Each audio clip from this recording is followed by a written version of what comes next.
میں کسی رشتے کی مخالفت نہیں کرتا، بھئی بیوی ہے تمہاری، حق ہے اس کا، لیکن ماں کا بھی تو حق ہے، اس کا بھی حق ادا کرو۔ یہ کون سا مسئلہ ہو گیا؟ بیوی نے کہا نہیں الگ گھر میں رہنا، تو تم چل جائے۔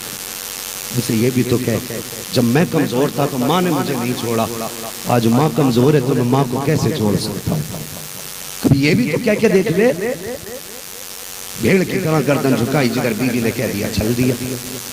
اور بیویوں کی بھی سمجھاؤ، آج تو کسی گھر کی بہو ہے، کل تیری بیٹی بھی کسی گھر کی بہو بنے گی۔ اگر چاہتی ہے تیری بیٹی اس گھر میں جا کے عزت سے رہے تو تو بھی اس گھر میں سکون سے رہے۔ جب تو میرے ماں باپ کی عزت کرے گی اللہ تجھے عزتیں دے گا، اور جب تجھے عزتیں ملیں گی تو خدا تیری بیٹی کو عزتیں دے گا۔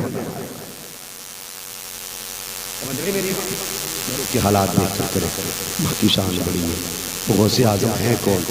ایک بات اور بتا دیں، کہہ دیں سبحان اللہ، کے رکھے نسلیں آباد ہوں آپ کی، سب کو میرے غوث کا، بغداد والے تاجدار کا صدقہ عطا فرما دے۔ ہاں، اور میں سمجھتا ہوں یہ جتنے بھی آئے ہیں اپنی مرضی سے نہیں، ان کے بلائے ہوئے ہیں۔ ہاں، یہ مفتیان اکرام فرماتے کہ کوئی بھی ان کا نام لیتا تو ان کی مرضی کے بغیر نہیں لیتے، نام بھی تبھی لیتا جب وہ چاہتا۔ کون ہے غوث صاحب بتا دو؟ مقدر پہ ناز کرو، اللہ نے تمہیں اور مجھے قادری بنایا ہے۔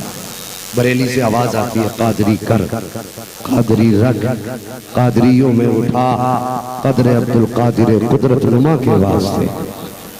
اور یہ ہر وقت دعا مانگا کرو، اللہ قادری کر، قادری رکھ۔ قادری ہونا یہ سب سے بڑی چیز ہے۔ یہ کیا ہو رہا ہے؟ بند کرو۔ قادری ہونا خود میں سب سے بڑی چیز ہے۔ ابھی پتہ چلے گا قادریوں کو اللہ نے کتنا بڑا نصیب عطا فرمایا۔ ذرا کہہ دیں غوث مدد۔ ایسے کہیں گے ہر کوئی زندگی گزر گئی، ان کا لنگر کھاتے کھاتے دانت ٹوٹ گئے، نام لینے میں بھی کنجوسی۔ زور سے کہہ دیں یا غوث المدد۔ اللہ سلامت رکھے۔ سنیں غوث بات میرے حضور کی محفل ہے، منبر شریف ہے، حضور فرماتے لوگو میرا ایک دیوانہ ہے،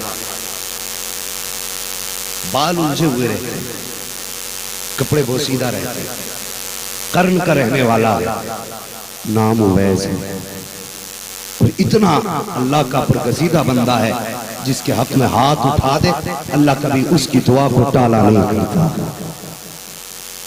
اللہ اس کی دعا کو کبھی بولے ٹالا نہیں کرتا۔ حضور فرماتے ہیں لیکن مجھ سے بڑا عشق کرتا ہے۔ صحابہ کہنے لگے حضور اگر عشق اتنا ہی کرتا ہے تو پھر آپ سے ملنے کیوں نہیں آیا؟ حضور فرمانے لگے اس کے آگے مجبوری ہے۔ کون سی؟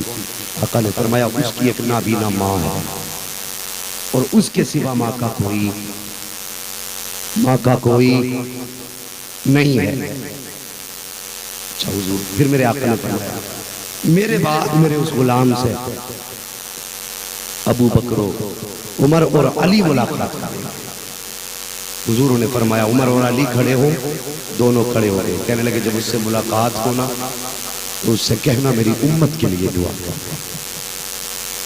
یار اتنا پیار امت سے حضور کرتے تھے، کوئی باپ اپنے بیٹے کے لیے اتنا نہیں رویا، کوئی ماں اپنے بیٹے کے لیے اتنی نہیں روئی ہوگی جتنے میرے حضور اپنی امت کے لیے روئی۔